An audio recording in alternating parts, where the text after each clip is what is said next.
being linked to global warming. He said Al Gore is opening himself up to charges of being an alarmist. He said it's not what you want to peg your hat on.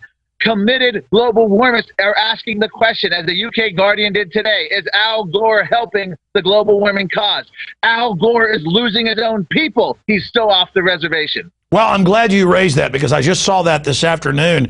When I saw the promo video yesterday, it was like in that weird, fake, feminine voice he's got that sounds like the biggest con artist on earth out of some Lovecraft novel. He's saying storms, fires, rain, pay me money, no one can question us. I mean, it just looks like someone bleeding out and floundering. Here's my question. Is Al Gore on the edge of the precipice, or has he already fallen off of it? Can Humpty Dumpty be put back together again? I don't know. I mean, this is it. We can declare him dead for so long. The problem is the difference between man-made global warming and all the other eco scares is this is the most well-funded scare by a factor of 1,000 over all the previous scares: global cooling, overpopulation, the Amazon rainforest disappearing. Damn it. No eco scare has been this institutionalized and funded. So Al Gore just keeps reinventing himself. He was talking about unprecedented global warming, but now he's forced to talk about extreme weather, a flood here, a hurricane there. There is absolutely no data to support what he's saying. We have at Climate Depot peer-reviewed studies showing the Russian heat wave that Gore likes to cite was not due to man-made global warming, that floods were not due to man-made global warming. As he's speaking this week, Alex, it's as though Mother Nature's playing a joke on him. We're getting summertime snow in Colorado, record cold in Iowa. We're getting crops destroyed by freezes in Minnesota. I saw that huge snows in Aspen. Yes, and the cold is descending on the U.S. That's not the only thing. A new study shows Antarctic ice growing. In the last 5 days, the Arctic, the North Pole, has expanded by several Manhattans. I think it's 3 Manhattans a minute in expanding ice as Al Gore is speaking. 3 Manhattans a day, it might be, actually. And sea level just came out today. Sea level has dropped again. They're calling it a historic drop in sea level.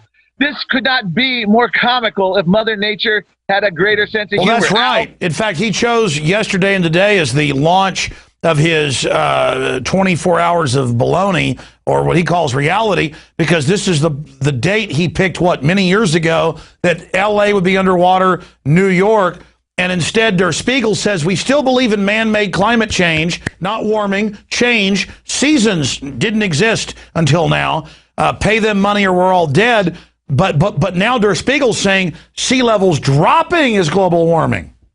Yes, they're absolutely, no matter what happens. And here's at Climate Depot, we actually documented dozens of peer-reviewed studies literally predicting the exact opposite of each other. We have studies predicting more drought, less drought, more floods, less floods, more hurricanes, less hurricanes. And why do they do that? Now, no matter what weather event happens, they can say, we predicted it. And the bottom line is they predict everything and anything, whatever the weather, whether ice caps expand or retreat, it's all consistent with man-made global warming. And this is the new attack pattern. I've noticed this the last 2 years. 2 years ago, that Obama talking point came out. Even the New York Times reported on it. They just said, we're going to call all change, seasons, snow, hot, cold, everything. So it's kind of like buying every square on a craps table or every number on a roulette. And so no matter what happens, they're like, oh, my God, there were forest fires. Well, we've always had, it's just, oh, my God. But then meanwhile, the sun has nothing to do with it, they claim. No, in fact, here's the real story. Hundreds of factors make up our global temperature, and even warmest sites like realclimate.org has admitted this. Everything from tilt of the Earth's axis to ocean cycles, to clouds, water vapor, methane, CO2, volcanoes, land use, deforestation, you name it. And what Al Gore has tried to do, and what the global warmists have tried to do through the United Nations, through the corrupted science, is try to claim that one of these hundreds of factors that influence our temperature, if we can tweak that on the margin, we can somehow control the Earth's thermostat. This is now classic witch burning. Al Gore is engaging in a classic witch burner mentality. He's basically saying, we never had this kind of weather before those witches moved in the neighborhood, before you owned your SUV, before you had central air conditioning and heating in your home. And they want people not only to feel guilty, but they want them to think that acts of United Nations treaties and acts of Congress, taxes, and legislation can control the weather. We are no better now than pagan cultures, than ancient civilizations like the Aztecs in 1450, who slaughtered thousands of people to appease the angry gods to end a drought. Al Gore thinks we can tax and regulate ourselves to perfect weather. This is obscene. And again, even the global warmists are bailing on him. And here's an interesting factoid. He brings in his own warmist scientists. They get stumped on questions about sea level. Miss Rhode Island, he has beauty pageant contestants trumping his own warmist scientists in a panel. I posted this in Climate Depot. The Miss Rhode Island beauty pageant contestant knew more about sea level than Al Gore's chosen scientists from the American Meteorological Society. This is an embarrassment of riches. It's a question of how anyone's going to sit through 24 hours and just pick all this beautiful, inane, sophomoric, sappy, maudlin nonsense out. But Al Gore has provided us with a rich environment. It looks like even the German media is ignoring it. The U.S. media is. Well, that was my point, is that, wow, how the great have fallen. This was a guy who for decades would lecture us all, and the media, oh, yes, sir, oh, we'll all be dead soon. And now your analogy is spot on, where they would sacrifice 10,000 people on certain holidays, not just in the Aztec culture, but the Druids would sacrifice people as well. When there was a eclipse, oh, God, make the sun god bring the sun back, or make the moon god bring the moon back. I mean, he's literally saying you've got this gas that's 0.0360 and has been 30% of the atmosphere before, thousands of times higher, last 200,000 years, 14 times higher. And this thing, clearly in the public graphs in every university, heat goes up, carbon dioxide goes up after it, and he's lying and flipping it, and all of this hoax comes out, and his response is to come out and say, we're hoaxing. Here's my question for you. What's the counterattack? Because as you and others have pointed out, Lord Monckton was on with us yesterday, $100 billion spent in the U.S. alone, hundreds of billions total globally, to push this guilt where school children cry that they're killing the earth and pay money to Al Gore. You know, let them green police and go in your house. So it doesn't matter that this has all been exposed. In England, Australia, who are about 5 years ahead of us, as you know, the green police are now out there digging through trash cans, going in the houses. This is their authoritarian cover. So how are they going to respond to the fact that their cult is falling in on itself, A, and B, how do we counter that, Mark Moreno? Well, unfortunately, they respond by having the regulatory authority of the United States Environmental Protection Agency. The EPA was granted the authority by the United States Supreme Court to regulate what we exhale from our mouth. That is our greatest threat. Unelected bureaucrats in government doing what Congress, what the American people would not allow Congress to do, and that's regulate CO2, a trace essential gas in the atmosphere. And by the way, you look at hurricane activity, 30, 40-year historic lows as CO2 has risen. In fact, CO2, big hurricanes were bigger when we had less CO2 in the atmosphere. Tornadoes, the big tornadoes have declined dramatically since the 1970s as CO2 has climbed. As we mentioned, sea levels, no acceleration, it's actually dropping. So they haven't got the science, but they have got the government, the bureaucrats. They're going to keep coming. Al Gore is not giving up on this. The United Nations is not giving up on this. They've got the arrogance. They're never going to stop with their scams. He might as well say he made the planet, not just the internet. He sold us NAFTA and GATT. This guy is pure poison. He literally is a dagger trying to slit the throat of this country, shut down our power sources, everything. So they're not going away, and the EPA is saying they don't care what Congress has done. They're going to go forward. Is it a victory that at least Obama said he's going to back off some of these new carbon tax regulations last week? Is that a victory?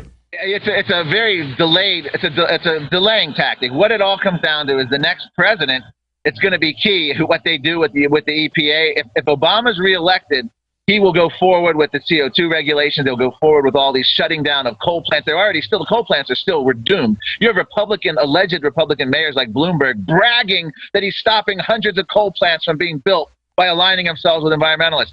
Coal plants that provide 50% of our electricity in this country. Coal plants that keep people alive in record cold winters. Coal plants that power our modern way of life. Steel, carbon-based energy, one of the greatest liberators of mankind. They've reversed it all. crony capitalism. They have all these green job scam unraveling before them. They're not giving up. But the bottom line is the American people have stopped them thus far. As long as we keep our feet to their throats, we can prevent this. We have prevented it. We shut down the climate bill in Congress. I credit talk radio almost single-handedly with doing that. They were terrified. You had people like John Kerry, the senator from Massachusetts, terrified to utter the phrase global warming on the Senate floor. We intimidated the authors of the climate bills to be terrified of their own issue. We had Barbara Boxer wouldn't even cite the United Nations as a source anymore after ClimateGate because of the scandals. So we have made progress. The problem is, in the history of America, is the more progress we make, the more devious they get, and the more successful, you could argue, they'll get behind the scenes. And that's where we have to be careful of the backdoor climate bill through the EPA and But Mark, hold on. Trees are blowing a little bit behind you, and he showed me a video yesterday. He said if trees move, that's because I've been bad, and if I pay him money and let control freaks come in my house and inspect me, and my light bulbs, my toilet, knock the windows out of my SUV like they do here in Austin, that he'll keep me safe. So, you know, I just don't understand why you're a denier. Why? Because, I mean, look, man, Mark, let's just admit right now, you're crazy. You actually know that carbon dioxide was higher in the past, which is a fact, but you're still stating it. That means you're a cultist. You know that the sun is driving, of all the factors, you know, the largest effect on climate, and you're just not going along with it. Wouldn't it just be better to slit your wrist politically and psychologically and spiritually and get into that hot bathtub with Al Gore? I mean, Man Bear Pig cares about America. And, you know, I've been sarcastic, but closing here, at the end of the day, we know it's a power grab. GE can keep its plants open, the competition can't.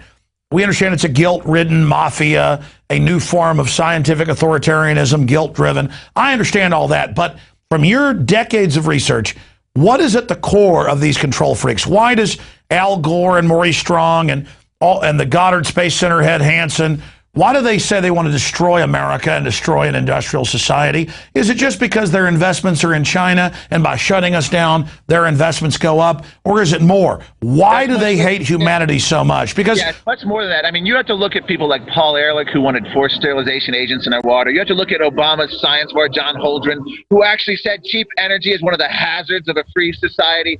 This is an anti-human agenda.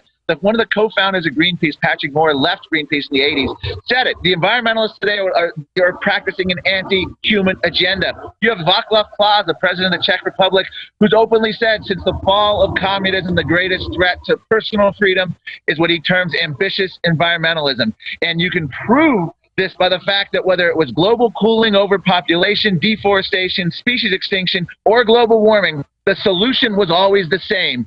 International bean counters and bureaucrats taking over our lives, regulating us. This is very simply summed up by saying the more the plans failed, the more the planners plan. And that's what it's about.